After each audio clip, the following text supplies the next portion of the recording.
cover down on when I was so I was there back in Was that before or oh after you were a black hat? so both. So I was in Charlie Battery, 3rd of the 4th ADA before I was a black hat, Yeah. and then after I was a black hat. Charlie Battery, 3rd of the 4th Air Defense Artillery Regiment, as an NCO, was home to many. There are so many people in my air defense circles that point to that unit as being a key to their future. Yeah. Our 3rd of the 4th is an anointed unit in the air defense branch, which is Yeah. where I come out of, you know.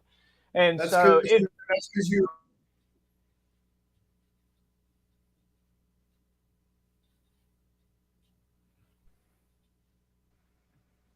oh, I I know got you you. said something very clever there, but you completely I broke up. said I don't know what you that's said. because I said that's because all you guys were willing to strap a Stinger missile jump pack on and jump out of a perfectly good airplane.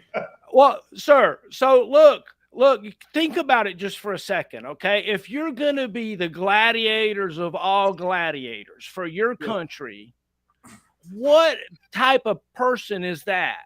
Okay? Yeah. Well, you got to be a certain height. Yeah. You got to be willing to jump the biggest thing there is available.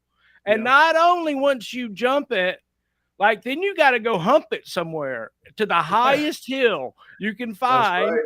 with the best view that everybody knows is the most tactically important terrain feature in the world. And you're going to send a Stinger team all alone and unafraid out there to go stand on top of the hill. That's It's a, exactly right. it's an interesting see. So the warrior and the warrior mentality that the air defense branch with the Stinger missile teams, I personally think, has gone unnoticed. Yeah.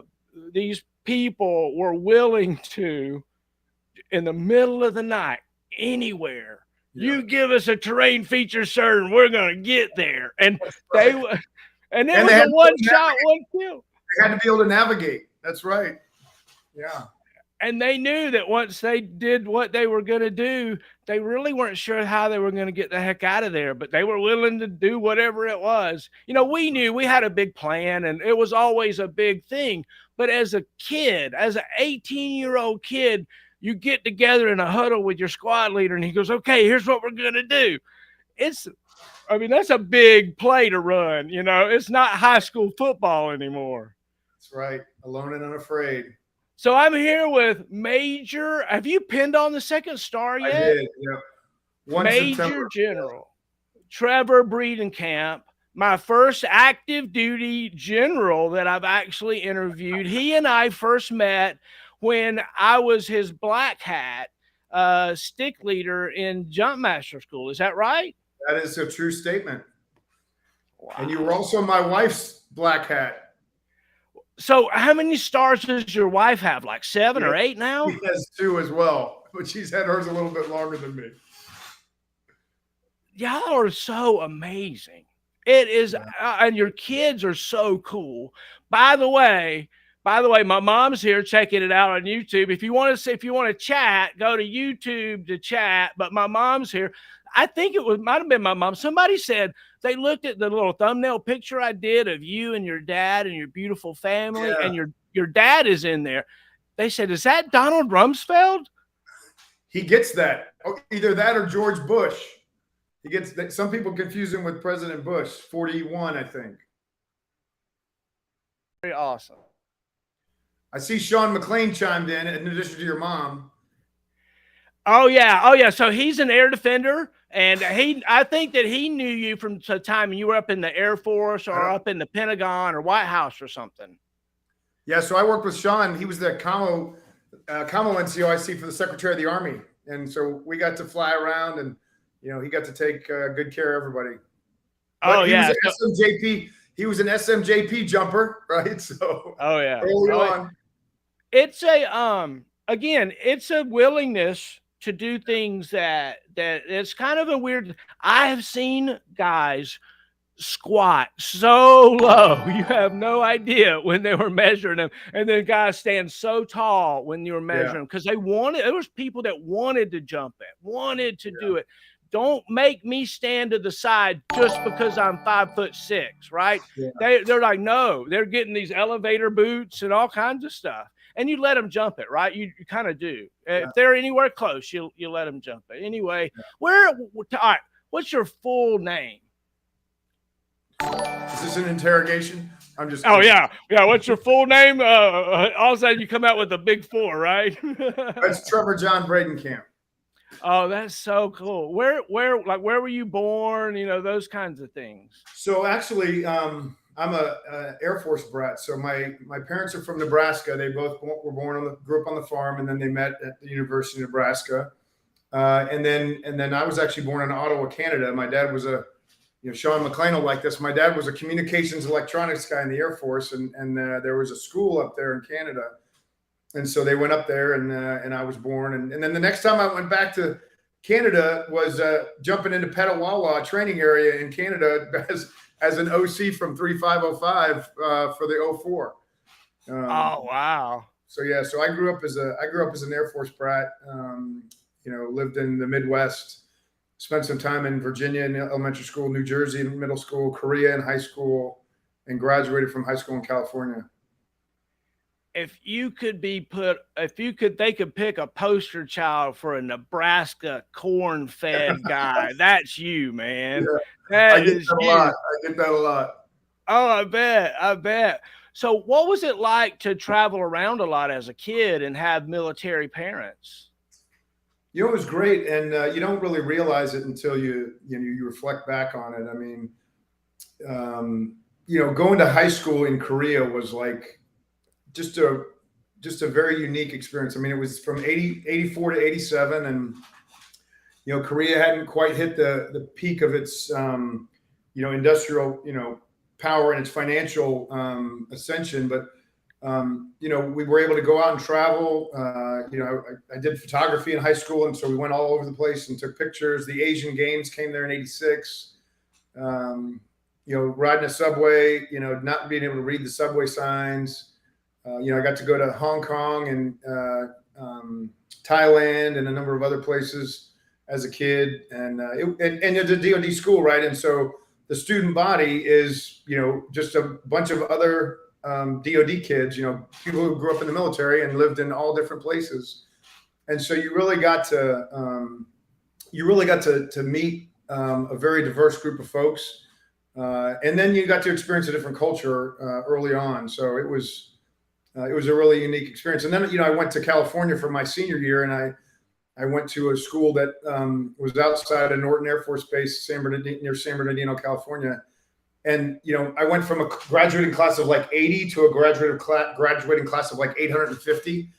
And only like a handful of those kids were from military families. And so then I came into this group that had,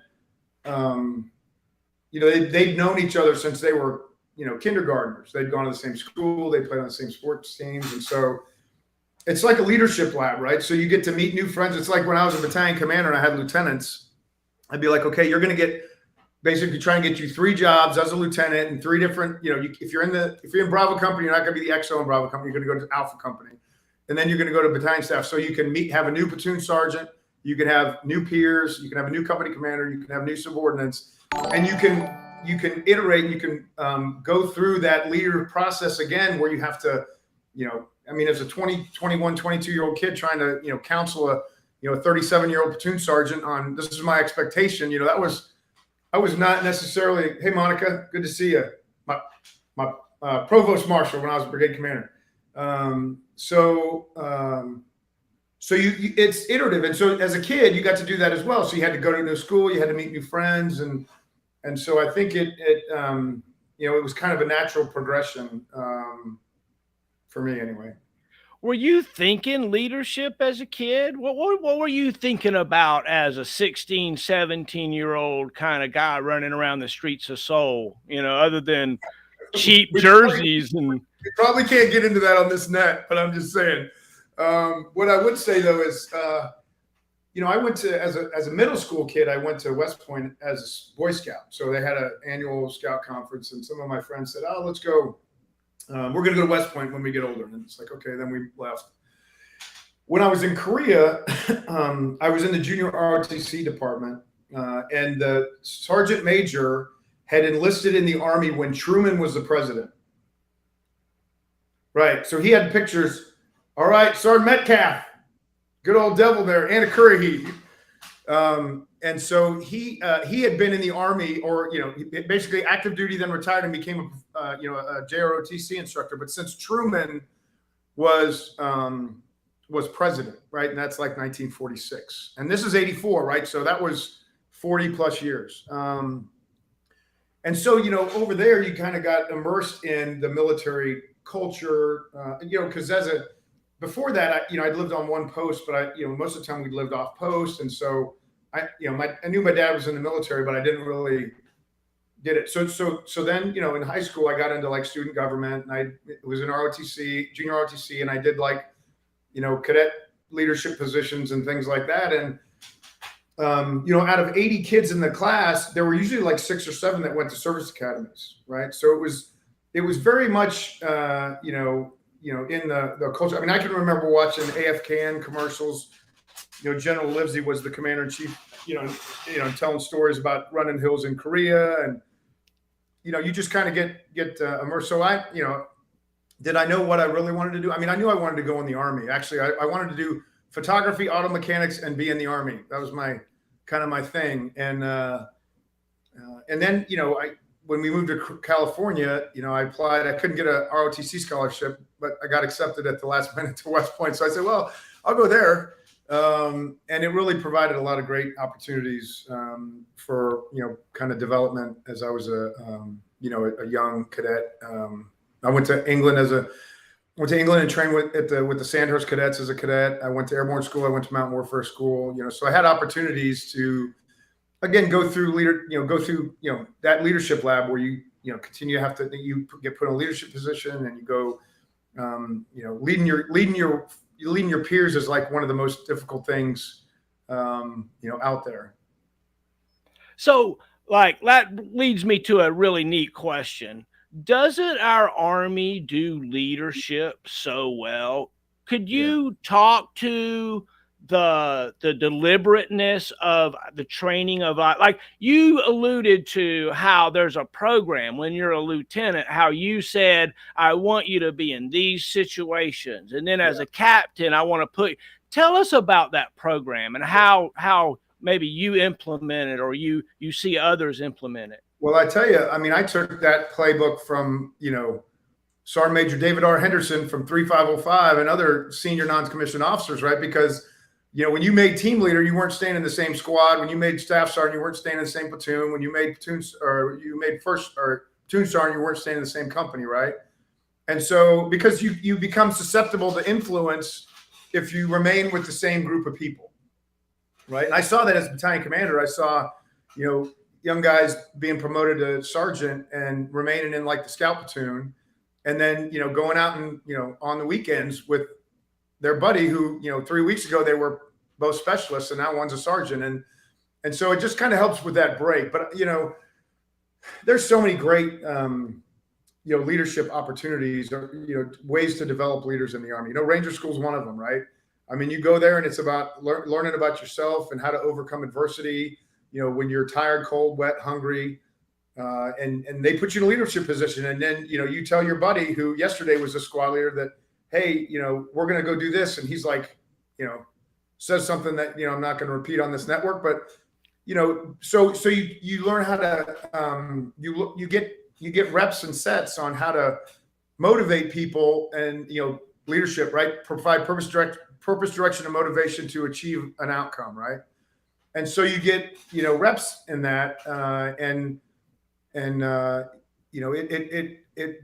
it kind of molds you. That, we're talking about jumping out of a perfectly good airplane in the middle of the night. That's why I love being a lieutenant in the 82nd.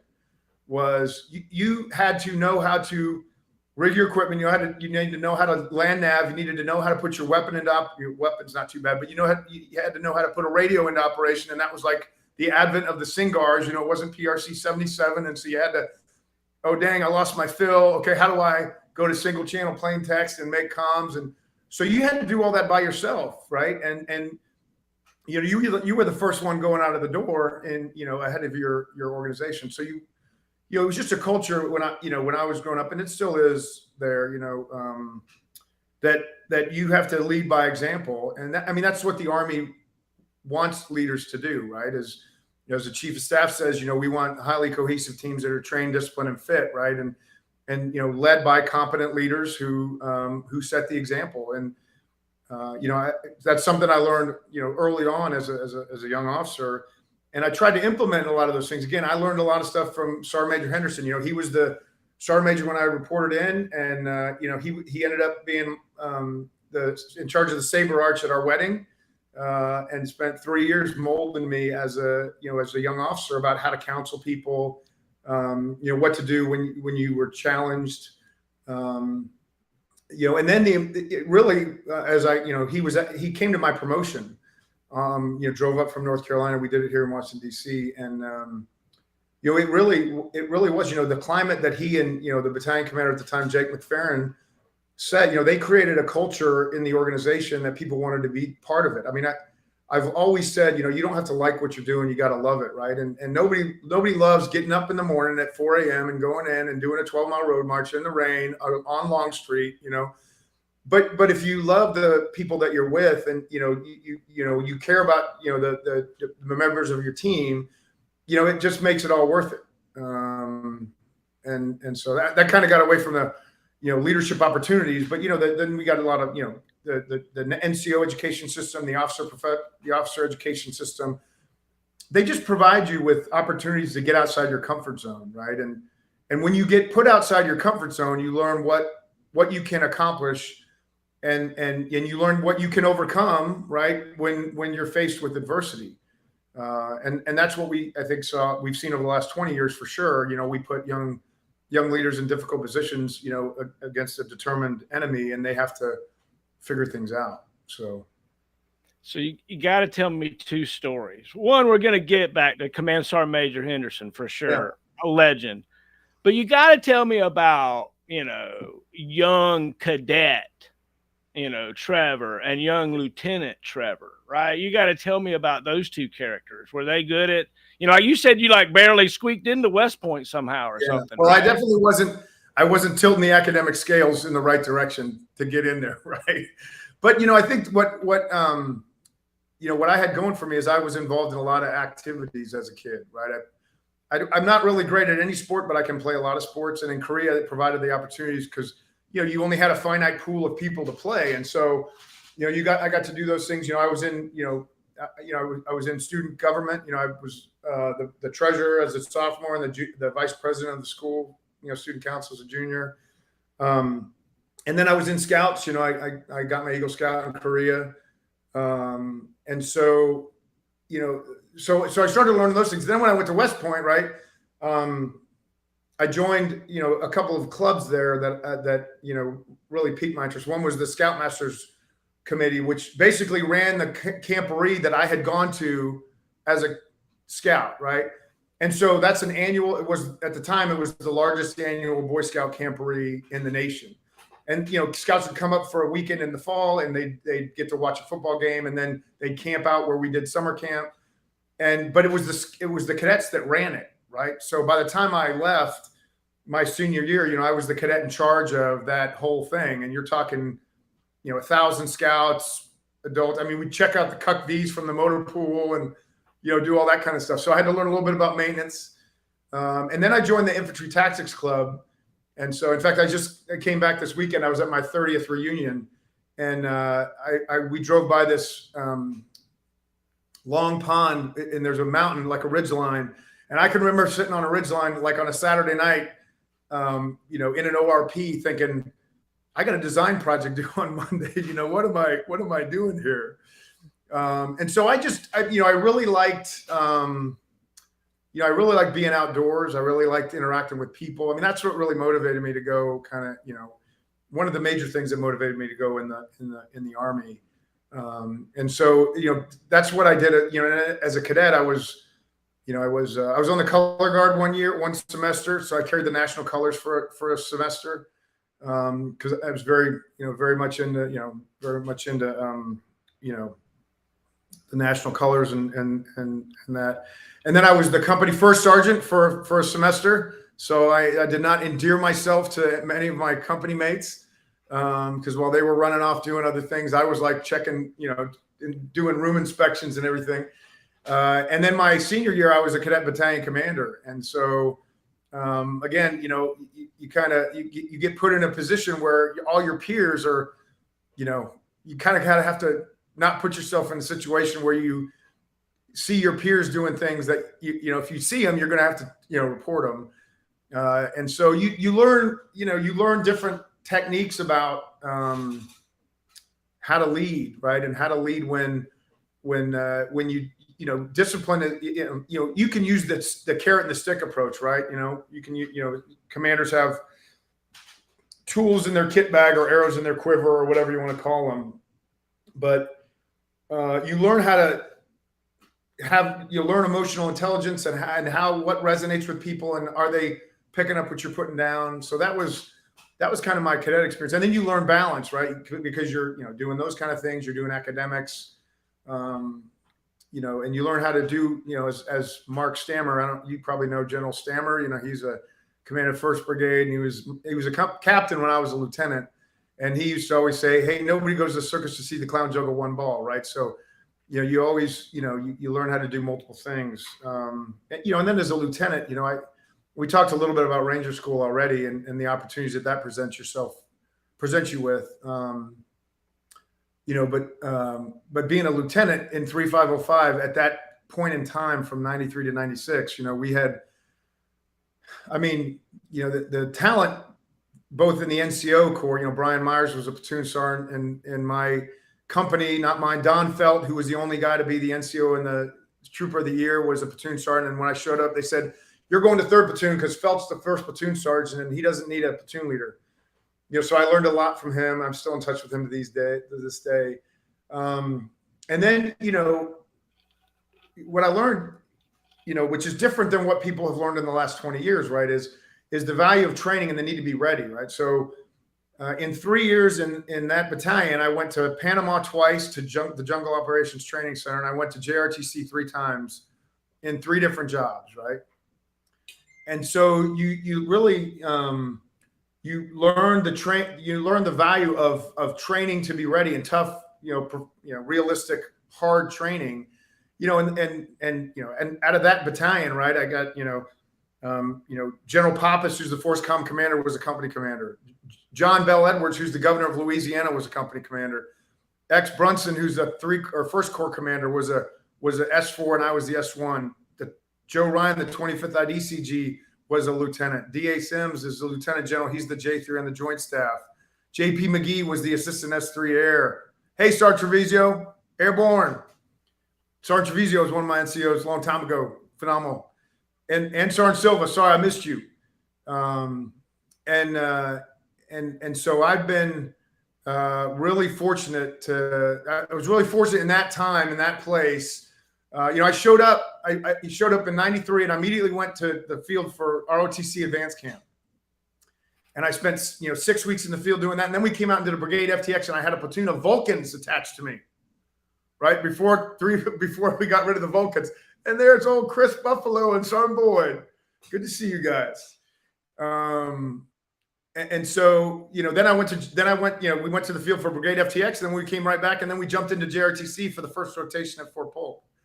And then I came back, and 11 days later we went to Panama, and that was a seminal moment in my career because at the end of the field problem, we had to move. We were going to get picked up by an LCM on the Chagres River, and so I'm the platoon leader. 3rd Platoon's leading the movement back, and so we're like, hey, we're going to cut through here, and we're going to go right, make a beeline for the landing position. Well, we went into the Mahinga Swamp. And so my RTO, who had been a first assignment, was in Panama. He's like, hey, sir, everything they told us that, could kill you. And that they're all in here, right? So And then I find out not only is my company CP behind me, but the battalion TAC is behind us, walking through the woods. So we spent 3.5 hours in the Mohinga Swamp. Sergeant Major Henderson still has a walking stick that's like 3/4 stained from walking through that swamp. But I tell you what, I got some choice words from some people after that. But we were not going to accept defeat, and because they're like, if it gets dark, Sergeant Noriega was the walker, and he's like, hey, we got 30 more minutes, and we're going to have to like basically stop because we don't move after dark in the jungle, right? And so I'm like, this is hell no, So we picked it up and we made it out, and so it was developmental because it was definitely in the suck. But it was about, hey, we can't stop. We are not going back. We are going forward. We're going to accomplish this mission. And a lot of people, it was an interest. It was talked about for many, many years. But then I just had great leaders, and both again from the in the NCOs that I not only had in my formation, but people that I worked with. And they taught me a whole lot. And then the officer community. It was a really great command climate, and I've used that. I've tried to model that, over the last 27 years since I left that battalion, and not recreate the environment that had, but the impact that it had on me and the desire to continue to serve. And I told Sergeant Major Henderson that. I told the entire group at the promotion that story. Not the story about the swamp, right? I left that one out. But they can watch it on here if they want. But yeah, and then I can look at some of these names on here. Metcalf was a squad leader for me in Korea. He'd been a devil in baggy pants, and then he was one of my squad leaders when I was a company commander in Camp Giant in Korea. And we used to go. I used to run every Monday. I used to run with his platoon. He was a squad leader, and we'd go out and run and get not lost, but we'd run all over, just south of the Imjin River. And it was about building toughness and, being prepared, in a moment's notice. Sergeant Buffalo, he can probably remember our fun time in Iraq when I was a major and he was probably a sergeant first class or a master sergeant at the time. And, I got mentored by General Huggins or Colonel Huggins at the time about some stuff. But great experience. And then Sergeant Boyd, who's on here, he's a transportation NCO, extraordinaire. And you do movement control stuff. You put him in charge, and he's like going to make it happen, and just really represents the NCO community well. And then Sergeant Treviso, as I mentioned, Sergeant Treviso, she is a tough as nails, paratrooper, non-commissioned officer leader that I was fortunate to meet. I got most of these folks, I look back, it's like 10, 15, 20 years, right? I got my jump master certificate in 94 after Haiti got canceled, right? And so, I've had pause to, reflect on a lot of, those folks that have had the ability to, or have made an impact on me and who I am and why I am where I'm at today. So that kind of gets you through cadet and lieutenant time. So one of the things that's so wild, right, is you named off a list of your peers, our peers that have rose to the top, right? You have person after person here that's Strike Holden and all the way, sir. And the people that we are around are just pillars in our society, right? The people that we were with are just staunchly awesome Americans and so worthy of us being together and one and unified. And so thank you, everybody that might be listening to this or was peers of this group of people in any way. I honor us and our activities as we ran at the Imjin River, found ourselves in Area J looking for the key, ran Kulikonch. Right. It's an amazing group.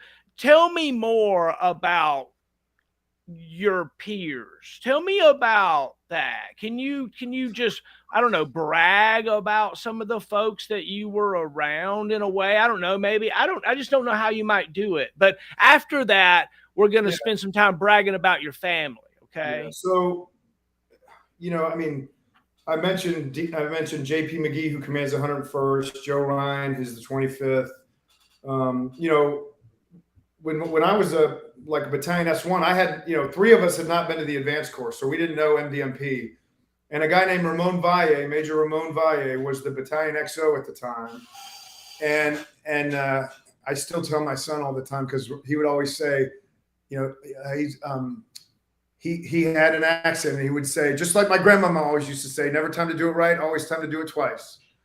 And so he was the XO, and he was incredible. He personally wrote brigade level op orders that then he would give to the battalion staff, and we would have to go through MDMP, right? And we had to learn that. We had to do our staff estimates, and so they challenged us to be to increase our performance, to raise our game, right?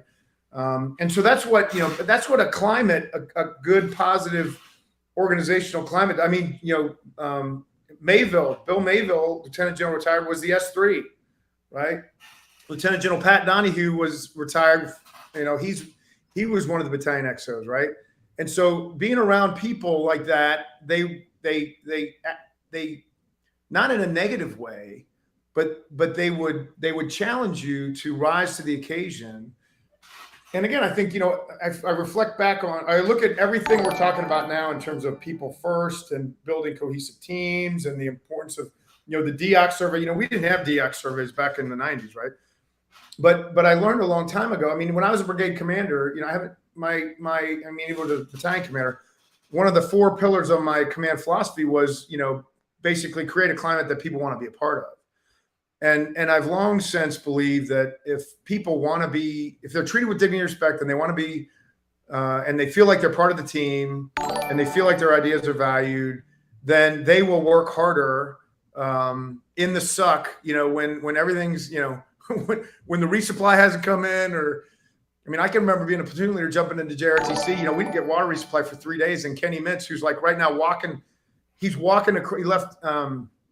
he left the Lincoln Memorial on the 1st of April, and he's walked like 3,000 miles, right?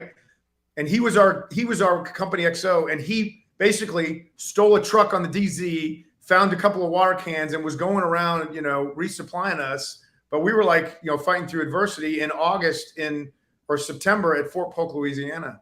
And so, you learn things from people. When you have those folks, everybody wants to be a team player.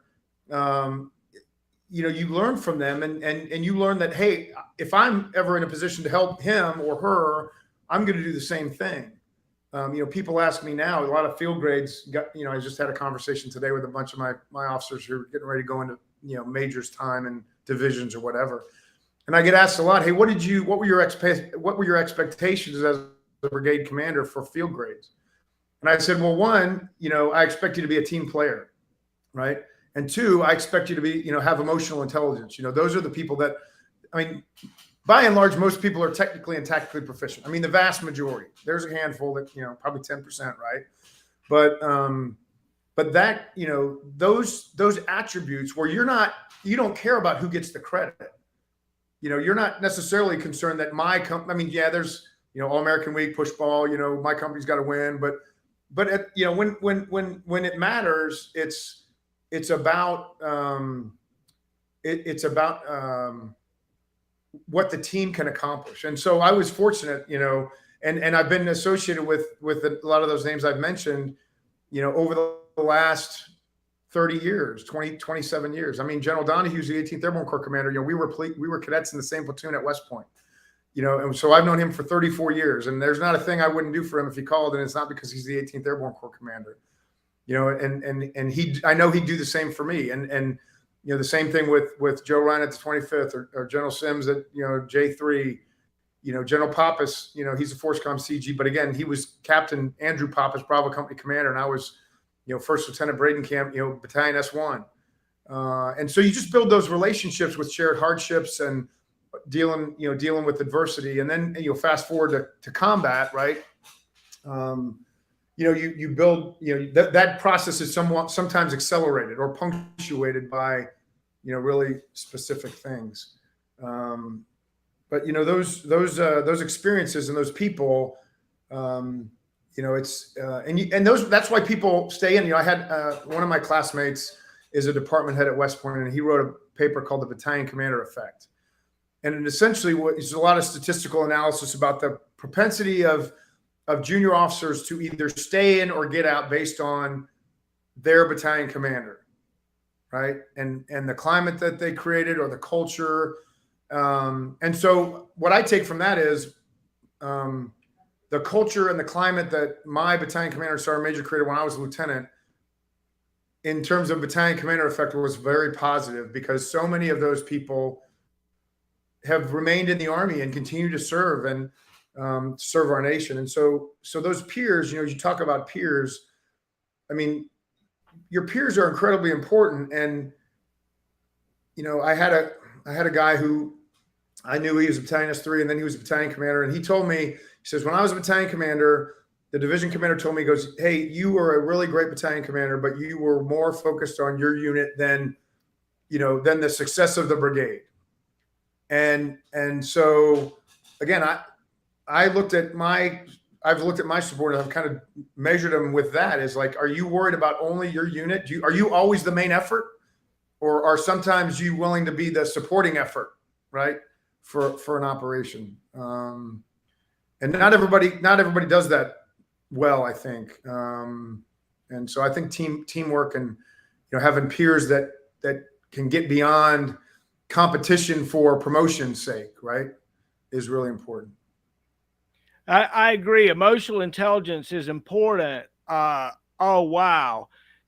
Take a minute, if you don't mind, and brag on your family for me. I know that you've already, saluted your wonderful wife. Well, I mean, when we got married, she was a captain, and I was first lieutenant, so it's been going on the whole time. But I'll start a little bit. My dad was in the Air Force for 30 years, right? And so, I've kind of talked lately on promotions and things about the foundation that he and my mom set for service to the nation. I mean, he grew up on a farm in western Nebraska, and population 700 people, worked tirelessly, but then made the decision to join the military. And so, I grew up, and, I didn't know it at the time. As I've gotten older, he's gotten smarter. He may be watching this because he like saw it on Facebook. So, but it's nothing I haven't told him before. But him and my mom, set the foundation. And my wife Michelle joked. So the chief, when he chief of staff promoted me, and he was talking about why I joined the Army. And the reality is, my dad was in the Air Force, my brother was in the Air Force, and so I decided to join the Army. And because my mom said, "Hey, you're more of a people person than you are a technical person, so you should go in the Army and not the Air Force." And I'm glad that she had that foresight back in 1987 or whatever to say that. And so my parents, obviously were huge supporters. And then my brother, he spent 30 years in the Air Force, 32 years in the Air Force. But my wife my wife and family, my wife grew up, she was a Navy brat. Her dad was a SEAL in Vietnam. She's just tough as nails. And, I mentioned Sergeant Treviso earlier, but, Michelle and Sergeant Treviso are about the same, same stature. And my wife was a lieutenant in the 82nd in 1994, and she's, 5'2", and,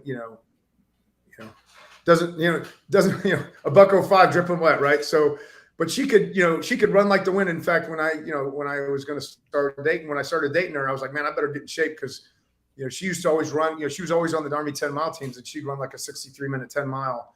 And I'd be like, okay, just meet me at the finish line, have a Gatorade.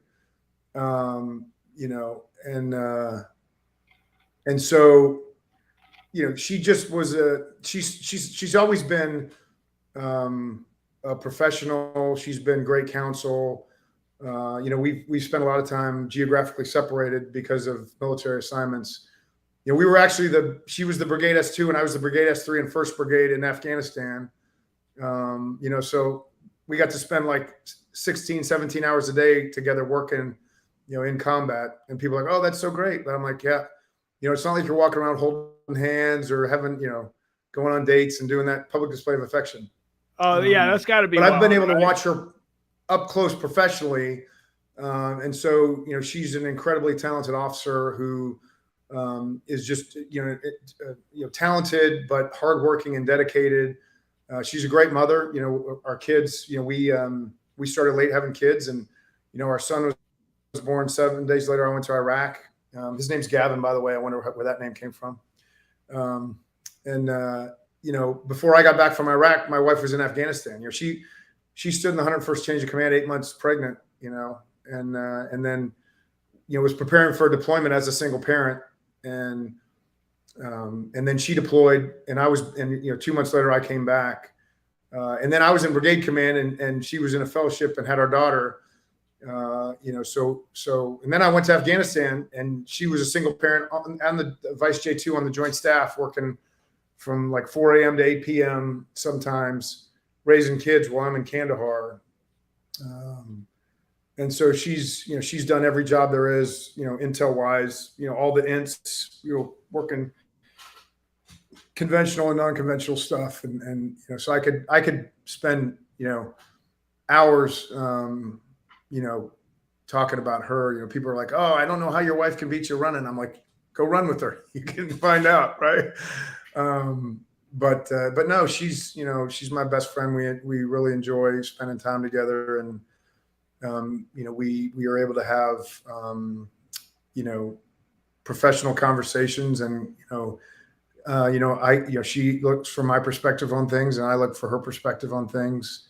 But, we're both over 30, we both served the Army 30 years. We've been in the Married Army Couples Program for 26 and a half years. We spent some time deployed together. We spent some time deployed apart. We spent some time in CONUS apart. And so, she's, it's true when you say, you couldn't do it without him. And so I'm just, really fortunate. And then our kids are great. Our son's 13. In fact, my promotion was on the 1st of September, which happens to be his birthday. So I had the entirety of the Army staff sing him happy birthday, which included the Secretary of the Chief, under the Vice, General McNeil, General McChrystal. Yeah, he was a little embarrassed, but it was good time. And then my daughter is 9, and just, an infectious personality, an incredibly talented, artist, and, just, gives as good as she gets. So yeah, we're fortunate to have a wonderful family, and be able to continue to serve. I am honored to know you and your family, and it's just a blessing that you would be here with me. If you don't mind, I wouldn't mind to just share with you and everybody that's here kind of where this got started. This is a show I called Heroes I Know. We're supported by formerforce.com. It's a thing that Joe Benson and I put together. And basically, I looked around one day, and my jumpmaster buddy, the guy that taught me how to be a black hat, Robert Maggot, he was sick and he had a brain tumor. And he couldn't remember yesterday, but he could remember the old days. And so I called him, and I recorded it, and I called it Heroes I Know. I thought, I got to get these stories told. And this was back in 2016, and I did about 12, 14 interviews, and it kind of fizzled out. And then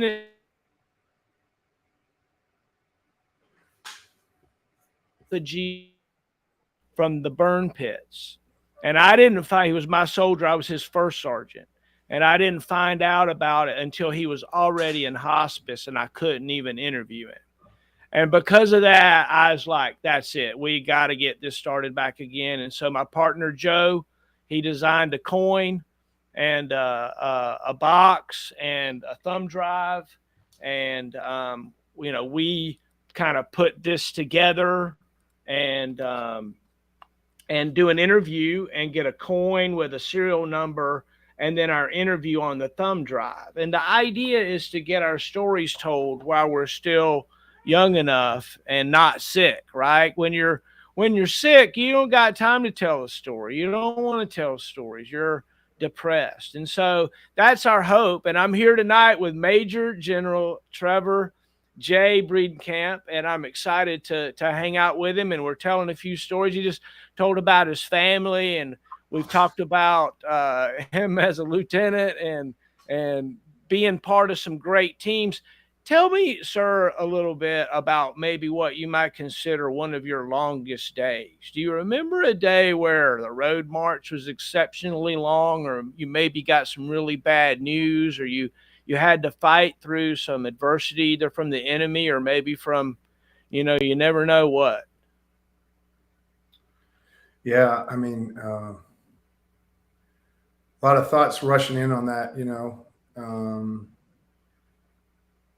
I mean, certainly, I told you about going through the Mahinga Swamp. That was a pretty long day. But you get, you mature and you develop from that.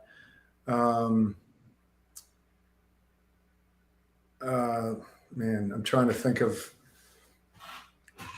some times, and I mean, a lot of deployments.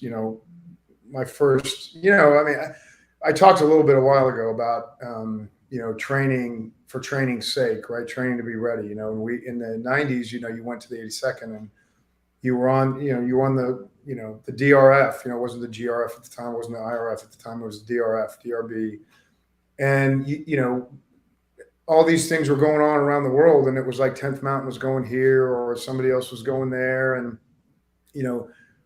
but we just said, hey, we got to be ready, we got to train, we got to be ready, and so we were always training. And and I'll get to the story here in a second, but when I in the training vein, as I've talked to, as I was a battalion commander, and I had company commanders coming in who basically fell in as a lieutenant on a training plan. They deployed, they were downrange, and then they came back, and they already had they were going to go back in another year, so there was already a training plan that was developed. So they didn't learn training methodology. They didn't learn the importance of training to be ready. They were training for a specific mission.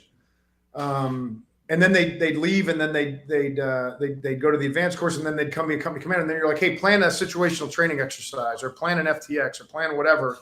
And they didn't really know the 8-step training model. They didn't know what a RTEP, what RTEP 7-8 was, or whatever a mission training plan was. And so I kind of spent a lot of time trying to educate people and on how to do that. So I was going to say, 10 years. It was 10 years before I deployed the first time. I was a major, and I showed up as a major in the 82nd Airborne G3 shop in 2003. After the original invasion had happened, 82nd came back, and then literally we were there for a month, and they said, okay, you're going back. There were a couple of days when I remember Sunday morning in December, there was a CH-47 flying a ring route, and it had come out of Fallujah and was going back to Baghdad, take people on leave, and it got shot down, by a Stinger. I was like one of the few. It was a Sunday morning. I was like one of the few people in the JOC as a relatively junior major, and having to manage that chaos. Get air cover, security, Kazovac. It was east of Fallujah. Back then was kind of difficult. And then I was the Brigade S3 in Eastern Afghanistan in 2006. I went over as White Devil 3, and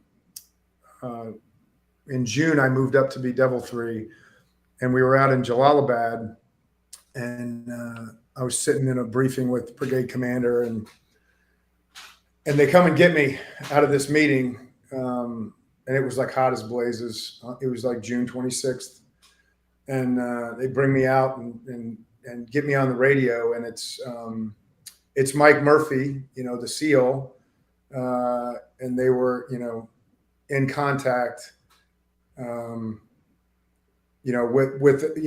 a force larger than themselves. And so there was a lot of work, between the special ops community. We had a Marine battalion that had the area at the time, and, aircraft launched from Bagram, flew out there, went to land to reinforce with an MH-47 turbine 3.3 with a bunch of seals on it, and it got shot in the aft engine with a Stinger, and that was when Mike Murphy and his team got compromised, and so I spent the next 10 days in the JOC for the Joint Task Force, working personnel recovery.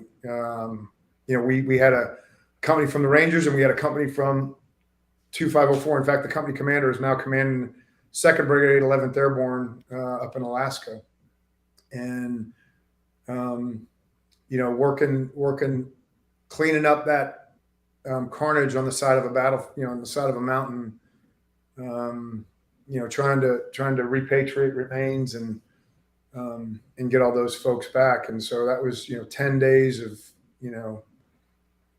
just working through a lot of those challenges, and so you learn a lot about I learned a lot. I learned that we didn't have the best comms between conventional and special operations at the time, and again, this is 2006. I fast forward to 2019. I'm in Afghanistan, and I'm hand in hand with the SF team, that's the company that's there. General Donahue, I mentioned, was the Sagittaf commander, and I was the TAC South commander, and he came down, and we were like, there was no daylight, and we could communicate with them on phone. We could communicate with them on, email. We could communicate in a variety of ways, and there was less concern about conventional versus special operations, and it was all about working together. So you learn a lot of lessons in times like that. I had had a time in Fallujah when I was there as a battalion commander, and we'd gone from 19,000 Marines to like 4,500 paratroopers, right? And we had I sent 19 platoons out in different locations in Eastern Anbar, right? This is after the awakening and everything, and so we were doing security force assistance, and so every day I was General McChrystal used to say, you delegate till you feel uncomfortable, and then you delegate some more. Well, I delegated a lot, and I had 19 platoons out with platoon leaders. Some guys didn't know fieldcraft, right? We hadn't done fieldcraft, and so it only took we talk about all these insider attacks that have happened over the years, and that could have happened on any given day, and so every day I was worried about something like that, and then there, one of the days, a fuel truck, you think fuel delivery convoys, I mean, they're dangerous, but this truck flipped, and the driver was crushed, seatbelt failed, and you're kind of always on a game, and you learn. You talk about SGLI, right? And so how many times before you deploy, you're like, hey, verify your SGLI. Did you get married on leave? Did you do this? Did you do that? Well, this guy got married on leave, didn't update his SGLI, so I went to his parents, and fortunately for that spouse, Daniel O'Leary was his name, Corporal O'Leary, and he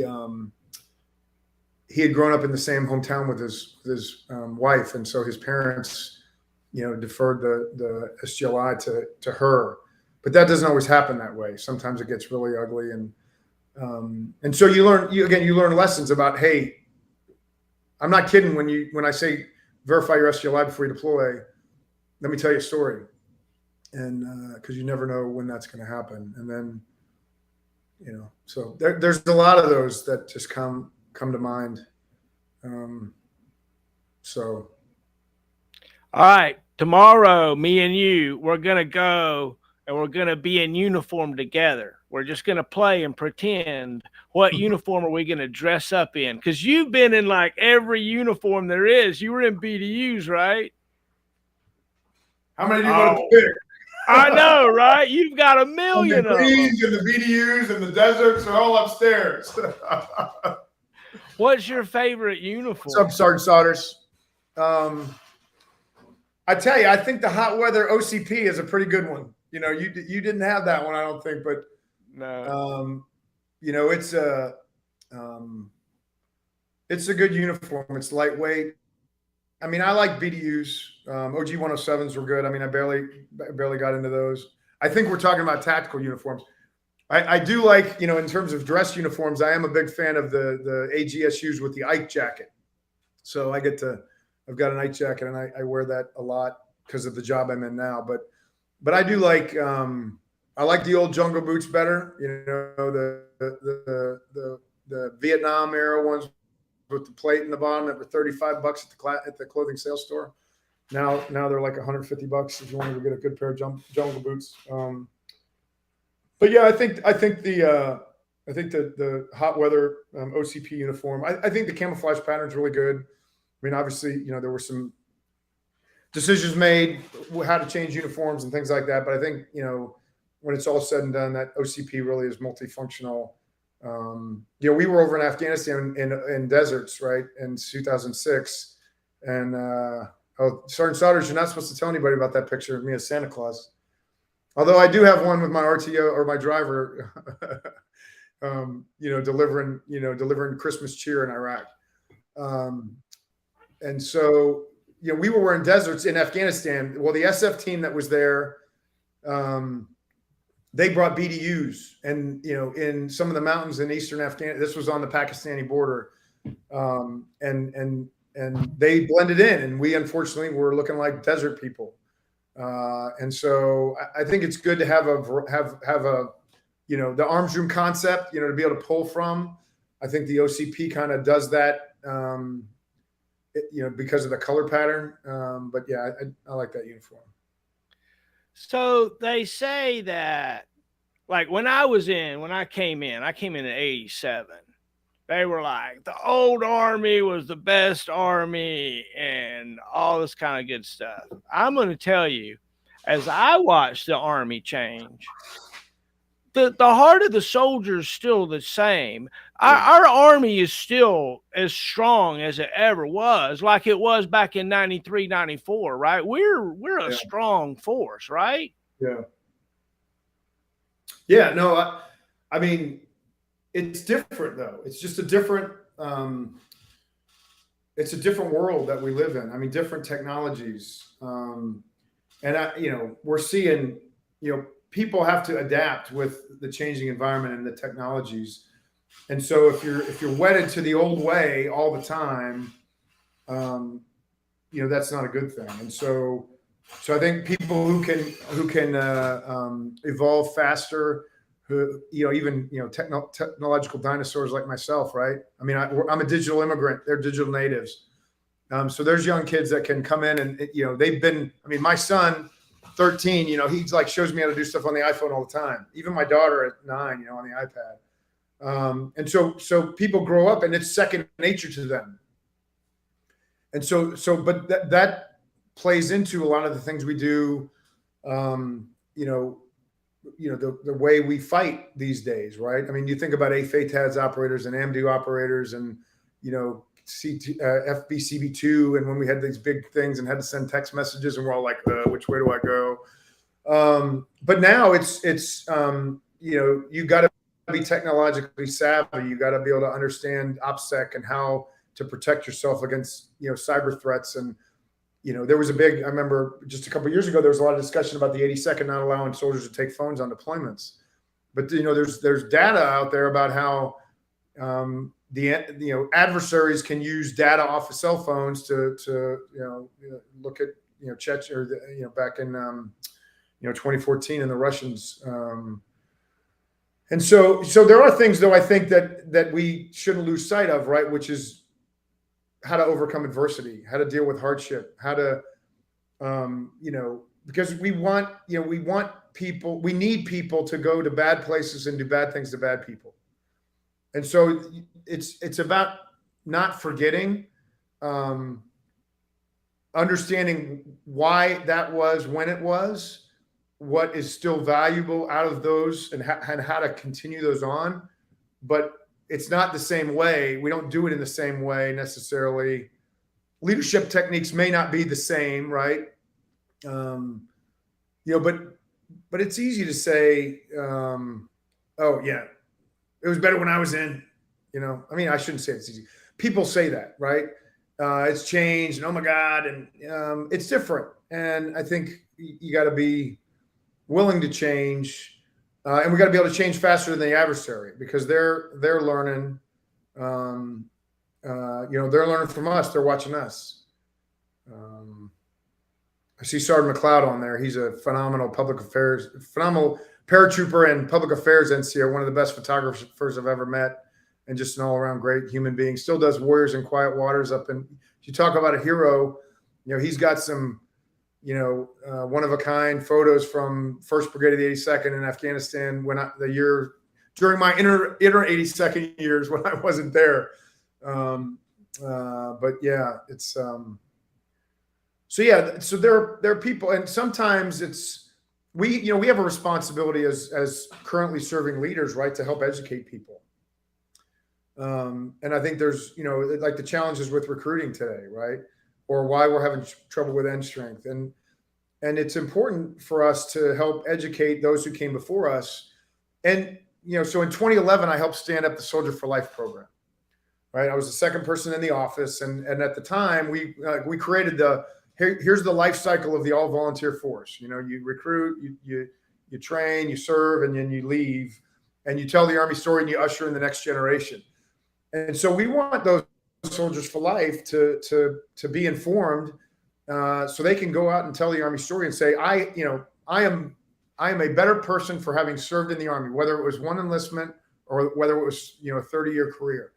And these are the kind of things that you'll get, because the narrative out there is everybody who joins the Army is going to come back and they're going to have PTSD, they're going to be broken, or they're going to be a victim of sexual assault or sexual harassment.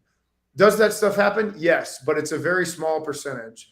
And the vast majority of people who serve in the Army, when they get out, they have a higher, higher level of education, because a lot of them use the post-9/11 GI Bill. They have a higher rate of earnings because they're driven. They learn leadership skills. They learn how to deal with adversity. And so we have an obligation to educate those people, kind of that group that you kind of referenced that are like, oh, it's like, oh, young whippersnappers, they don't know anything, right? So that's the first I've heard of the Soldier of Life program. I should be the biggest spokesman, right? That'd be huge. I love it. I'm going to get you a pin. Yeah, so General Odierno, when he was the chief of staff, came up with it. And General Campbell, former Devil 6, was the G3 at the time. And so, at the time, the Department of Defense was spending $1 billion in unemployment compensation.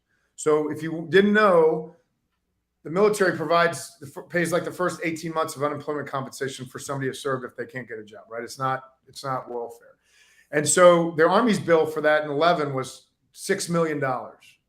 So that was $6 million that we were paying for unemployment compensation that we weren't spending on operations, training and operations dollars.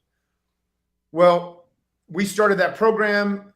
Adam Rock, a guy who does Hiring Our Heroes and some other things now, came in, took it over, and it went down. By the time I was almost leaving brigade command, probably 2015, 2014, we were at like $1 million a year. So the return on investment for that program, and I mean, it was about educating. They'd had the 100,000 Jobs Coalition, JP Morgan Chase, a lot of people who were in private industry who had military service. It was about connecting with them and providing opportunities for people leaving the service, because they understood the value of somebody who serves. And so that unemployment compensation dropped $500 million in what we had to pay in like 4 years. But it's about going and telling the story, but yeah, I need to get you some brochures. Yeah, give me some information on it. I would love to check that out. I've not heard. Of course, I can Google it. You don't have to send me anything. I'll check it out. I'll check it out. What what is it that you kind of talked about the definition of leadership earlier. You talked about leadership. That's the board definition. That's the E5 board. Yeah, right. Right. Tell me, but we all know that leadership really is more about showing up over time, consistently, and not being a douchebag and being a team member, right? That's who are the ones that you looked too that maybe weren't the board definition of leadership, but were leaders otherwise? Did you have somebody that you could say, you might not think, but that was one of my leaders? Oh, I mean, where to begin, right? Um, when I was a cadet, there was a Captain Haas, and I remember, he was one of the Department of Military Instruction guys, and he would say, "Hey, nobody cares," or he said, "You can tell how good a leader is when they're not at their formation, right? Because they have developed their formation to excel without them there, right?" And so I'm always like, put somebody between me and the problem. I want to train people. Don't make me the single point of failure, right? So if I'm the only one that knows how to do something, pick a rank, right? Pick a position. If I'm the only one that knows how to do that, if I'm not there, then we fail. And so I learned some of that, and that wasn't like necessarily putting somebody in a place of adversity, but then when I was a lieutenant, I mean, I could rattle off Mark Stammer, right? First Sergeant Wynn was my first sergeant. Dave Henderson, Kevin Holmes was my weapons squad leader. Sergeant Orris he had been in Second Ranger Battalion in Grenada and came back in and was doing occupied the 240 or the M60, the support by fire position with drag bags and stuff, and then it was like, hey, the kind of the old adage of, you have to be where it sucks the most as a leader. When it's, you don't want to go, nobody who wants to be out there when it's raining and cold and all this stuff. But if the leader's not out there, then they start telling all kinds of stories. And so leading by example is, it's not, it's the old infantry thing. Follow me, do as I do, not as I say. Right. And so I just had the opportunity to see that in droves as a lieutenant in the 82nd. General McNeil was my first brigade commander, and it was like, fall in and we're going to run an area J until he's tired. And he didn't get tired very early. And then, in the rain, we didn't wear Gore-Tex, right? Couldn't wear Gore-Tex in the 82nd unless you had a raincoat underneath your BDU top. Isn't that crazy? Tell people about this culture, right? I don't know that people understand 90s culture.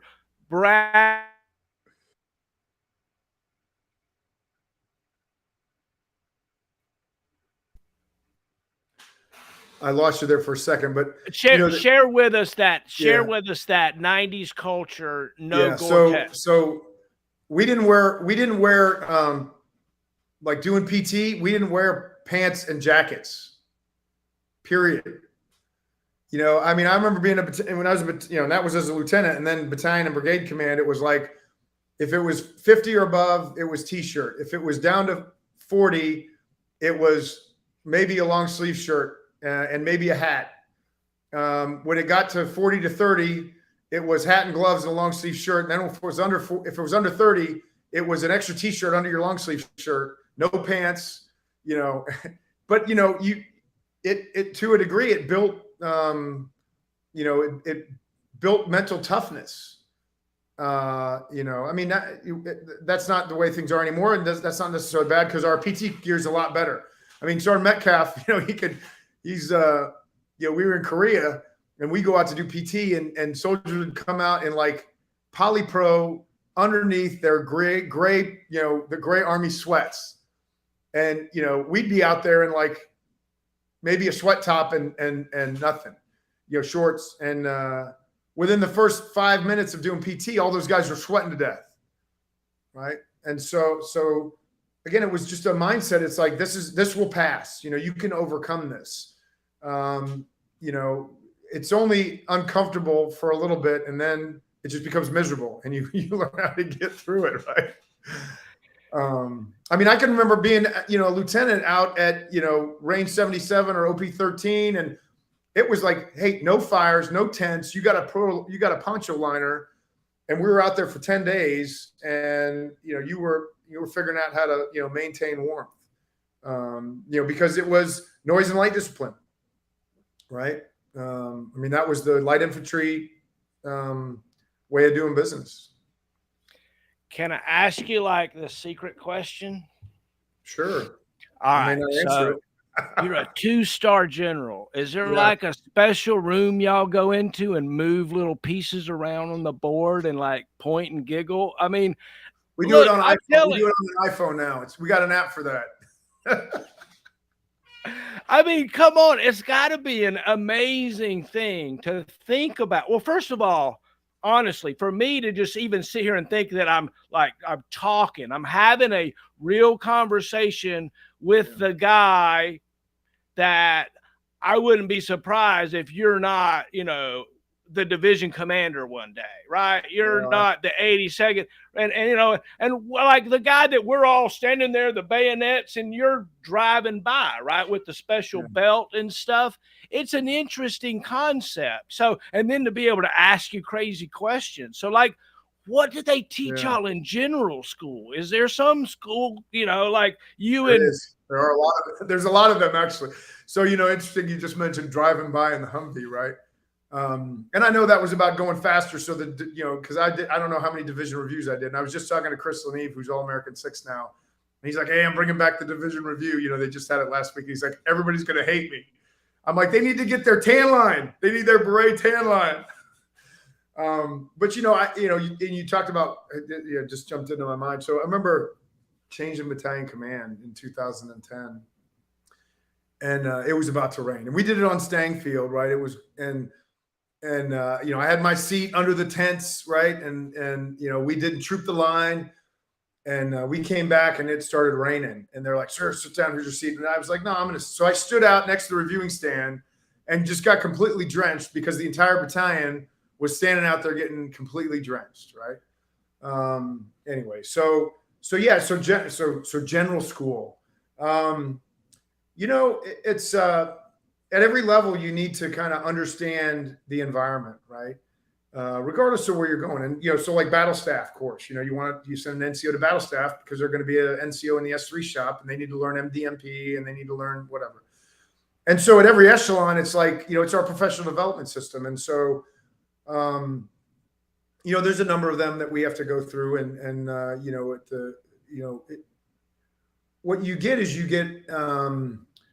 a lot of senior leaders coming in and talking about, like the chief of staff comes, the secretary of the army comes, the chief budget officer, me in my current role as the chief of legislative liaison for the army, I go spend an hour and a half talking to him about the Army's relationship with Congress.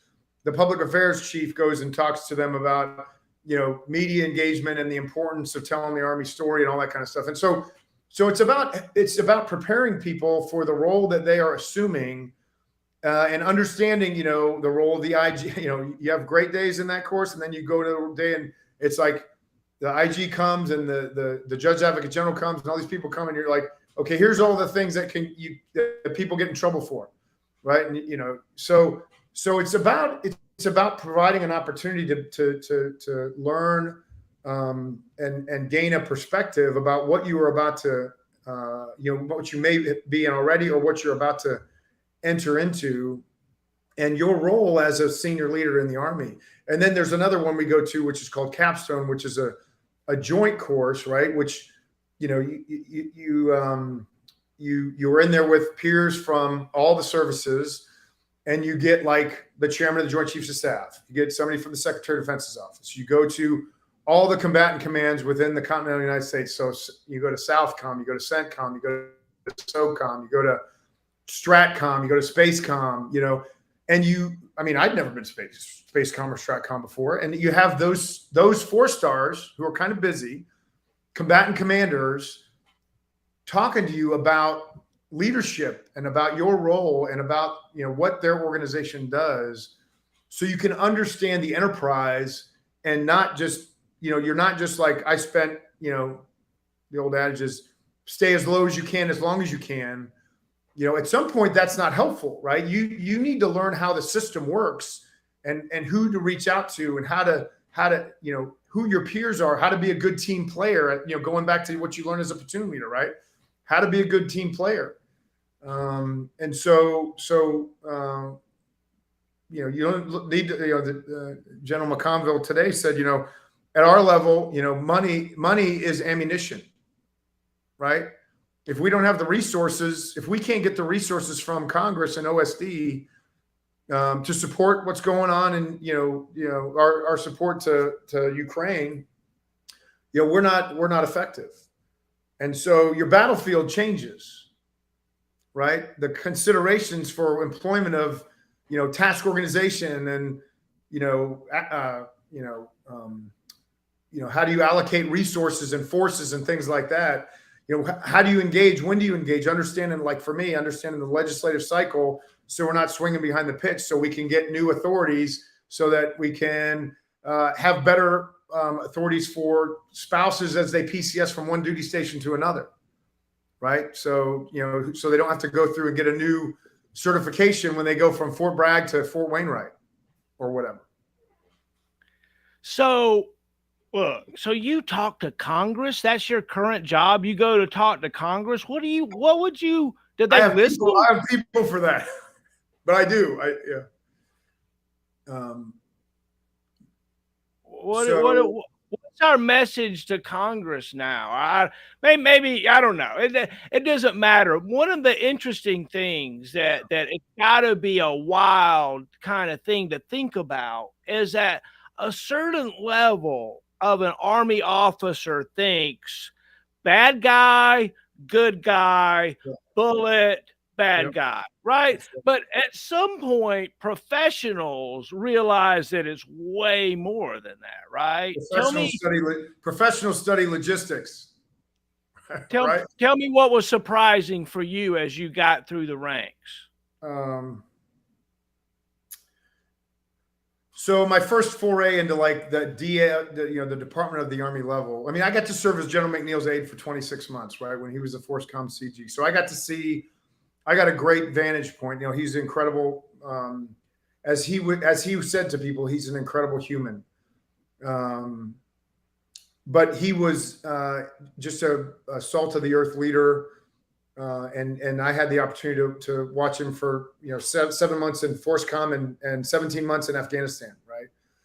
And then I went to Soldier for Life, and I did that for 4 months. So I kind of got a little taste, but it really wasn't until 2015 when I left Brigade Command and I came up to be the XO for the Secretary of the Army, where I really got to see how the Army operates and runs, and the nexus of what does civilian control of the military really mean, right? And General McConville right now says, hey, I have 538 bosses. I have the President, the Secretary of Defense, the Secretary of the Army, and 535 members of Congress, right? And so I was the Secretary's XO for 4 different secretaries over 2 years, and then I went to the organization that I'm in now, and I worked with our oversight committees on the House Armed Services Committee and Senate Armed Services Committee. And then I came back here. I say I got 2 years time off for good behavior, and then I had to come back to the building. But what I've learned, right, is one, you have to have relationships, and that's not unique to Congress, right? That's your reputation and your relationships is what helps you be effective as a leader, whether you're, a first sergeant, platoon sergeant, company commander. It goes back to emotional intelligence, right? If you're tone deaf and you don't understand what people are saying, you're not an active listener. I mean, some people are only in transmit. God gave us 2 ears and one mouth for a reason, right? And so what this 5 of the last 7 years has really provided me with an opportunity to see is, one, what the Army's process is inside of the Department of Defense, how we budget, how we plan, not only for the current year, but for the future years. And then what Congress's process is, and it's an annual process, right? The president delivers the budget. We go over and defend the budget. They write the National Defense Authorization Act. We get an appropriation, maybe, or we have a continuing resolution, which is, kind of what happens. And so I communicate often with everybody who's in pre-command course, battalion, brigade commanders, command sergeant majors, the war college, all the GO courses I talk to. I mean, all the Army GO courses I talk to. And one of the key messages is, hey, you got to fix your roof when it's sunny out, not when it's raining. So we have an obligation to build relationships and get to know professional staff on the oversight committees, personal staff and members to a degree. They need to know who you are. They need to have trust that what you're telling them is true. They need to be part of the process when a delegation goes out to Fort Bragg, North Carolina. The 18th Airborne Corps or the 82nd Airborne Division Commander or USASOC or whoever they're going to visit. That leader needs to be involved in the planning and execution of that delegation. Why? Because they are doing they're doing battlefield circulation. They are going to see what it looks like on the ground and what is the Army doing with the resources and authorities that Article 1, Section 8 of the Constitution gave them the authority to oversee, right? And so what I found is, most people have a desire to make sure our nation is secure. And we have an obligation to inform and educate on a bipartisan nature. I mean, I don't refer to members as Republican or Democrat. I refer to them as minority or majority, right? Because that's the way it is. One party's in the minority, one party's in the majority. It doesn't matter what party the commander-in-chief. I remember being a battalion commander and when one election occurred. And one of my medics, was after PT, and he's like, "Hey, sir, the election just happened. New president's coming in a different party. What's that mean for us?" I said, "That means we got to be ready to go anywhere in the world in 18 hours. Doesn't matter." Right? And so trying to get people to understand that and be willing to help bring them along on the journey so they understand what it is we're trying to do, why we're trying to do it, and they can make the best decision for our nation based on all the inputs, right? Yeah, that makes sense. That makes sense. They say that there's no atheists in foxholes, and I know that many times, many nights, many long periods I've spent in my life where maybe it was the memory of my grandma, or maybe there was a feeling where I was carried or lifted. Do you have a spiritual side that you would share with us? Maybe something that keeps you going, keeps you motivated? I would say, I grew up one denomination and, I converted to another denomination. I believe that there is things happen for a reason, sometimes just things appear too coincidental. Like, okay, how did this happen? If I would have left 1 minute earlier, I would have been, in the wrong place at the wrong time. Or if I wouldn't have left, there was, it's like you have chance engagements with people that you haven't seen in years. And it's like, you couldn't have put that on the sync matrix, right? You couldn't have timed that out to happen. But somehow, the planets aligned and you just got there. I mean, what makes that happen? I don't know, right? And I think, I think things happen for a reason, and good things happen to good people. Sometimes bad things happen to good people. Sometimes good things happen to bad people, right? And so, I think it's important to have a broad-based education and understand, that to believe in things is important. And whatever book you choose, whether it's whatever religion, they all have some element that's violent, right? And they all have some element, or the majority of the element is peaceful. Right. And some people choose to take the violent part and focus only on that. And so education and understanding is really, I think, important. I mean, I would tell people, I would have conversations when I was in Afghanistan. I'd say, there's some people in Afghanistan, they go to a mosque and they're educated by a spiritual leader who speaks one part of that religion. And so they grow up learning one thing. That's not dissimilar from somebody in America who watches one channel of news, right? And develops their position.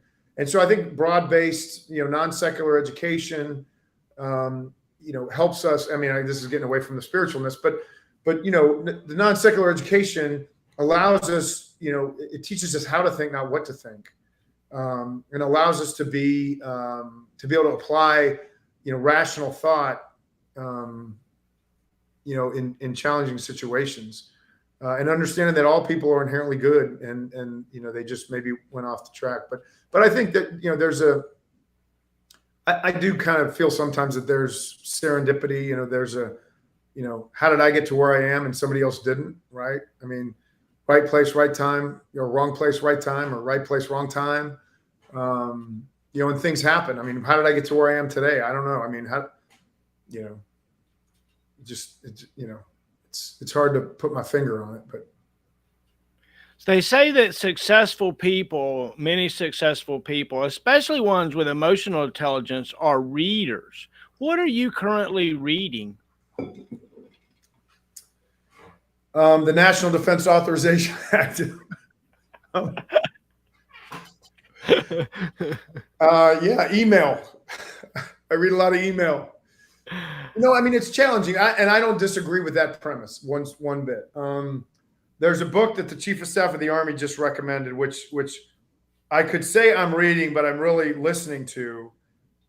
It's called "The End of the World Is Just Beginning," and I've gotten through about 8 hours of it, and it talks about the nations of the world and the luck of geography, and population bulge, and where these societies are going to go, and because of where their population is. And, I mean, I have 2 kids, right? I got a 9-year-old and a 13-year-old. I got a spouse who works twice as hard as I do, because she's a commander of a global organization that has 18,000 people and 17 brigades around the world, right? And I got, algebra homework to do, which I have to watch YouTube to remember how to do that. I got,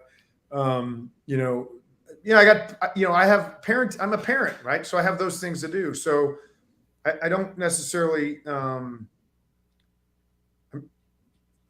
I choose to do that rather than read, if that makes sense. And so I watch I listen to a lot of podcasts. From the Green Notebook is a great one. I met Joe Byerly in Afghanistan. He was working for General Miller, and I came across his podcast, and I think it's awesome. He brings in people from all walks of life. He's interviewed my good friend Chris Donahue, and so many others. And I'm like, I take those things, right, and I'll apply them at work. I'll be like, hey, that was a pretty interesting. Obviously, a lot of leader development stuff is pretty interesting. I do listen to some podcasts on the Hill. One is like political playbook, which again, it keeps me kind of up to speed on that. There's another one called what's it called? The Daily Punch, and these are like, okay, I'm done PT, I'm taking a shower, I'm listening to this podcast because it tells me the top 3 things that are going on in Congress that day. But there's one that the chief talks about called Range, and it's I read it a while ago, and it's about like generalization in the age of specificity, right? And it's kind of about, hey, exposure is being exposed to a broad range of things growing up will manifest itself later on in life, right?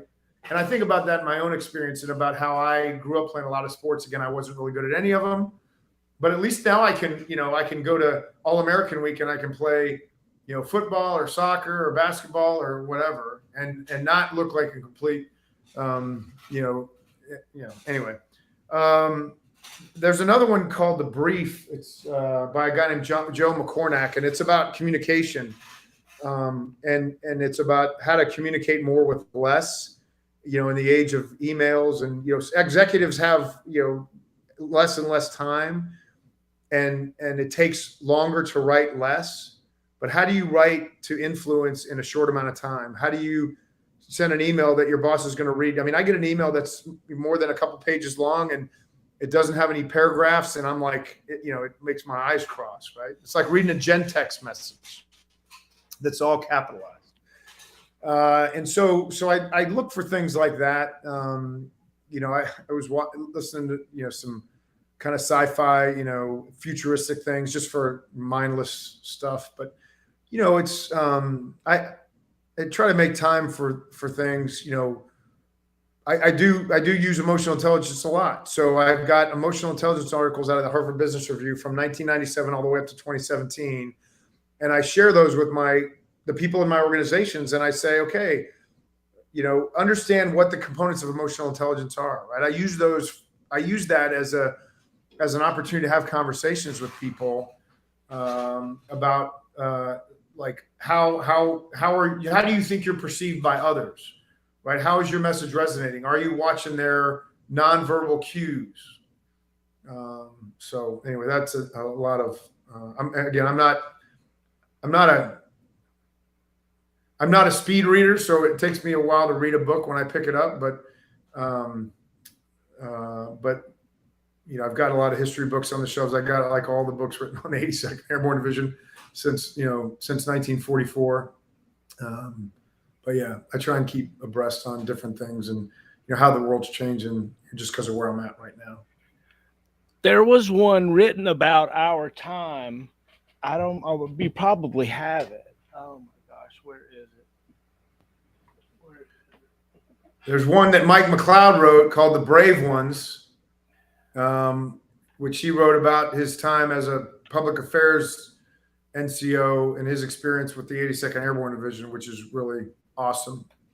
Why can I not find that book? Oh my gosh. Of course, because I'm looking for it. Yeah, anyway, what do you do as a hobby, right? You listen to some podcasts. Are they things that, like, do you play golf or do you, you talked about wanting to be an auto mechanic. What kind of cars so my day job gets in the way of my auto mechanic career and my photography career. But I do take a lot of pictures, I grew up in high school. I got into photography and so I have a nice, I have a decent digital SLR camera and I take family photos and then I blow them up and put them on the wall. So, and then every year I make a calendar. I started in 2010 and so I make a calendar and every month is like the pictures from the same month in the last year. So when my kids leave the house, I'm going to be like, here is your life, right? Here's 20 yearbooks of your life, right? And like I told you, my son, I went to Iraq when my son was 7 days old, and my wife left, and before I got back, and then she came. Then I was there. So 2 years, the first 2 years of my life, my son's life were like documented every single day, because we were sending pictures to each other in Iraq or Afghanistan. So I like to do photography. I like to cook actually. It is therapeutic. My wife's had a couple of commanders' socials at the house. Again, she brings in, brigade commanders from all over the world. And, I throw 7 racks of ribs on the smoker and I make North Carolina vinegar-based barbecue, right? Because I'm a big fan. And so I do some of that. I try and, I help out as an assistant scoutmaster. I help coach soccer when I can, basketball. I do like to play golf. I just, I'm not a member of a course because, I find it that I don't want to go on the weekend to go do something like that when I haven't, when I would prefer to be spending time with my wife and my kids. Right. And so sometimes at this juncture in our life, right. I mean, we're fairly busy in our professional lives. Sometimes it's about what do you say no to? And so you can be present. When I was a brigade commander, I spent 30 months in brigade command of 1st Brigade. 18 of those months was physically separated from my family because they were, my wife was in DC for the first 6, and then she came to Bragg, and then she went back to take brigade command. And so, I was like, okay, on the weekends, if there's not a training event or this, that, or the other, I'm leaving. And so I would drive, 1700, I'd leave Fort Bragg. I'd drive to Fort Meade, Maryland, I'd spend 18 hours awake with my family, and then noon on Sunday, I'd get on the road and I'd drive back, right? And so hobbies, you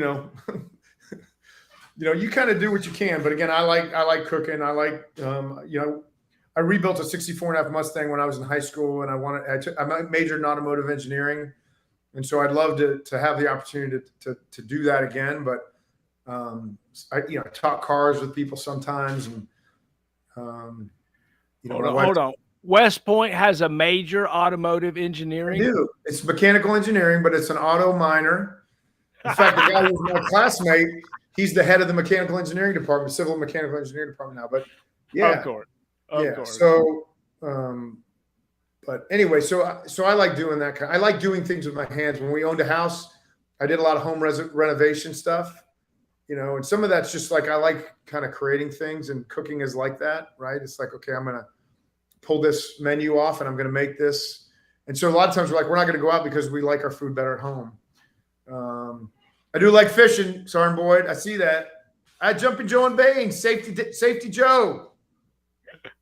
Safety Joe was a MP OC at JRTC when I was there, and then retired as a first sergeant and took over for Angel Serrano in 1st Brigade. Actually, no, Corey took over for Corey, who took over for Angel, who went up to work with Dave Henderson.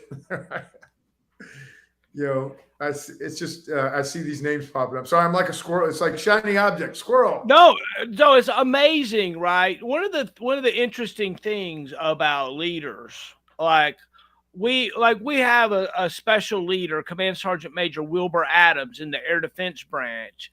It's like everybody he ever met, he remembers their name, their dog's date of birth, and I mean, it's crazy. You are one of those guys, right? We're walking down, I'm somewhere one day, and you're like, "Hey, you were my black hat," and I'm like, "Hey, yeah, you're right." You obviously had a more impactful impression on me than I did on you. Well, it's just an interesting thing, right? It's an interesting thing to look. I'll just say it like it is. You're a friggin' 2-star general because you're a leader. A leader connects deliberately with people, partly because it's built into them. It's gotta be. But the other part, because you think about it. You put deliberate intent in to when you leave a place, somehow doing an AAR in your mind that imprints certain things that to me seem to be almost God-given to some people. Certain pastors have that gift. You have that gift. And it's really neat. And that causes you to connect with people in ways that you might not see it, right? Because you don't think about it. It just happens to you. Me and other people, I don't know, our gifts lie in different areas. What would you say is one of your gifts, and what is it that you struggle with? Do you have something that you think is a gift and something you think you struggle with? Well, first I'll say some nice thanks to the folks for the nice comments in the chat room. I mean, I'll start with the struggle with. I probably struggle with organization. I mean, I can be organized when I want to be, but I am comfortable in chaos, right? I thrive. I think I thrive in adversity because I think I'm an eternal optimist, and I think we can accomplish missions, right? And so that challenge, people say, "Oh my gosh, you're working with Congress. That must be terrible." I'm like, man, it's awesome. It's like a movement to contact, right? You do all your IPB and you get ready, you get your plan, and then you cross the LD and everything changes, right? But that's like the excitement of the whole thing. A gift. You're putting me on the spot, and I think I do like to talk to people, and I jokingly say I like to shake hands and kiss babies, right? I think I'm able to not get wound around the axle in things that and I'm willing to delegate and assume some level of risk and allow my subordinates to um, exercise, and expand and explore and do things where, maybe it comes at some risk to me personally, but I think I've found over the years that, when you believe in people and you empower people, and it's the whole thing with mission command, right? Or you want, it's all based on trust, and you want people to exercise discipline, initiative to get after things. If they understand your intent, and Simon Sinek, the why, start with why, right? If you can communicate and connect with people about why things are important, they have ownership, right? And I mean, I think that's I mean my gift definitely isn't like running the 2 mile or anything like that. So um, you know, uh, but I think that maybe it is. I've been told a lot that I remember everybody's name. Now I don't think I remember everybody's name, and nowadays I'm like, I got the face, but I can't remember the name, right? um, but I enjoy communicating, and I enjoy meeting people. And usually what I try and do when I meet somebody is I try and find out where is there a connection, right? What is something between that individual and myself that makes a connection that will kind of lock into my memory, so that when I see him next time, because sometimes there's people that I'm like, okay, tell me your name again, tell me your name again, tell me your name again, and I feel like an idiot. But there's other people that I like, I run into them. My wife's got the same gift. So I showed up in 17, 17 to this new job. And Michelle came in, and she looked at this guy, a civilian, retired, beard, right? And she's like, I know you. And he's like, oh, you don't know me. He had retired in like early 2000s. He's like, yeah, we never met.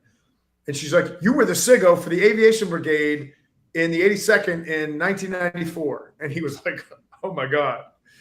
And that was him, Yeah, but your wife's an intelligence officer. Shh. Everybody's a censor, though. Everybody's a censor. Right. Well, look, your bedtime pillow conversations got to be weird, right? She's like in charge of every spooky person in the world. There's usually a 9-year-old in there, so we don't get to that point. That's just nuts to me, right? Y'all are like James and Jane Bond, of the coolest of cool. Yeah. Of cool. And you're such great Americans. Thank you. Let's close it out with this, sir. I really appreciate you being on here with me. And our idea is to tell timeless stories before we're too sick or too old to tell them. I want you to put yourself in the mindset of 20 years from now, and you're talking to your grandbabies, okay? You're retired. I might have some by that point. Right. Tell me a little bit about what you might be hoping you might think about 20 years from now. And I'll give you the last word. We'll say goodbye after that. Yeah. I mean, that's obviously a very deep question. I think I'd like to reflect back on, what it means to serve the country, right? The opportunities that, I mean, I was, my wife and I came from different backgrounds. We both joined the Army, and, the Army provides an opportunity for everybody to excel. It's a merit-based system, right? And so I think the importance of service to the nation, and we take an oath to the Constitution of the United States, not to a dictator or a leader, an individual, right? I'd probably be like, I remember back in the day, I was doing this, that, or the other, right? Back in Afghanistan, you were in Afghanistan. So some of those things would probably come up, I have had some great experience. When I was a brigade commander, when I was commanding the 504, I got to work with the Dutch military. I got to work with the German military. I got to work with the Polish military. I jumped into the 70th anniversary of D-Day. I jumped into the 70th anniversary of Market Garden. I got to meet, Barbara Gavin Fauntleroy. She signed a book for me, for my son. Me and Sergeant Major Scott Burzak got to walk across I got to be there when they dedicated the bridge at the Wall River crossing. Just some incredible experiences. I got to serve with some amazing people. I could go around the world and back again with reflecting on individuals from the last 30 plus years, and then it'd be 50 years, right? And just the importance of relationships, and I tell people now, we're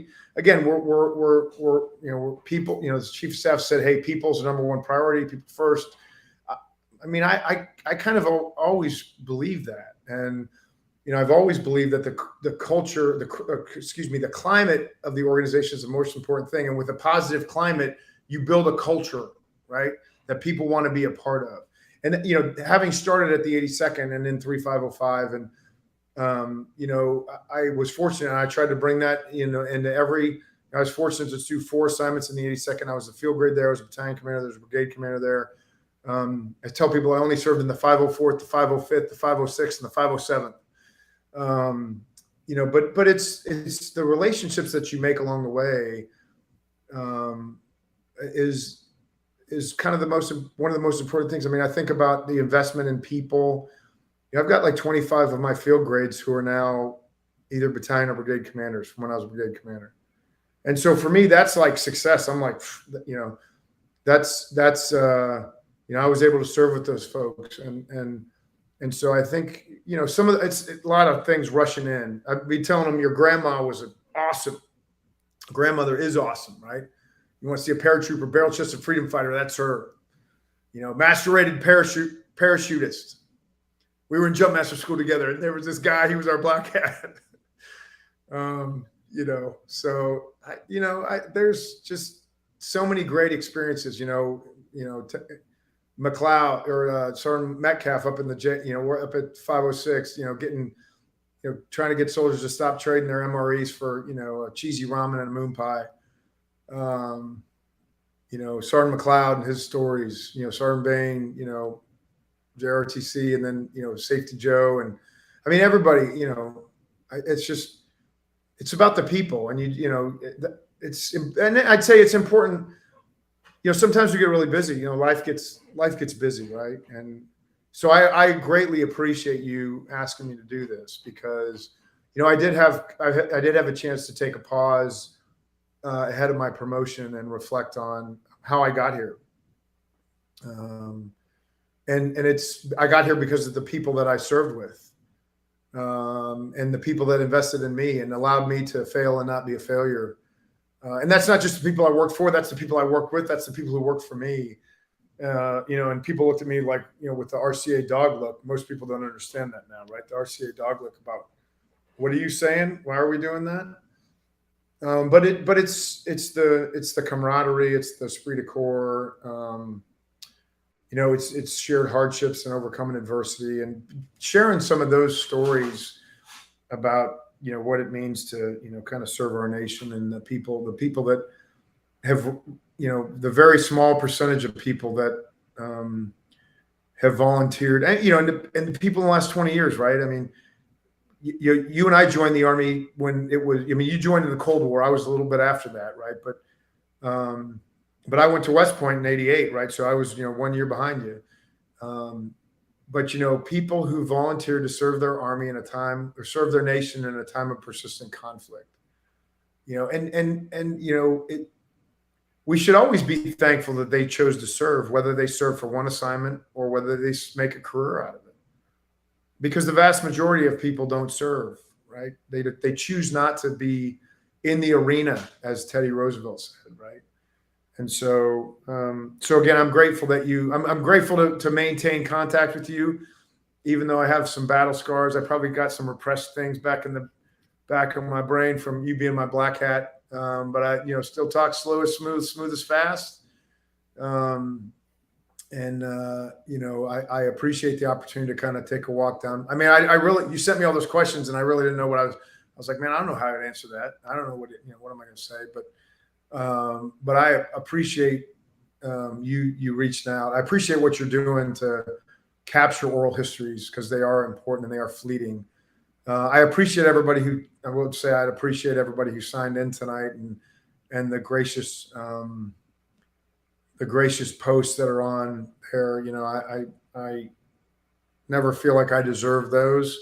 And I sometimes am embarrassed, when people say those kind of things, but I'm grateful. And I'm grateful to serve with each one of you, and each one of you have I see Sergeant Gardea just chimed in. So thanks. I appreciate it. Sir, our most special leaders are most humble, and I'll follow you anywhere. I can't wait to see what the future holds for you and our great nation as we go forward. So I salute you, sir, and we're going to sign off. All right. Thanks, Will. First Sergeant. Woo woo. All right.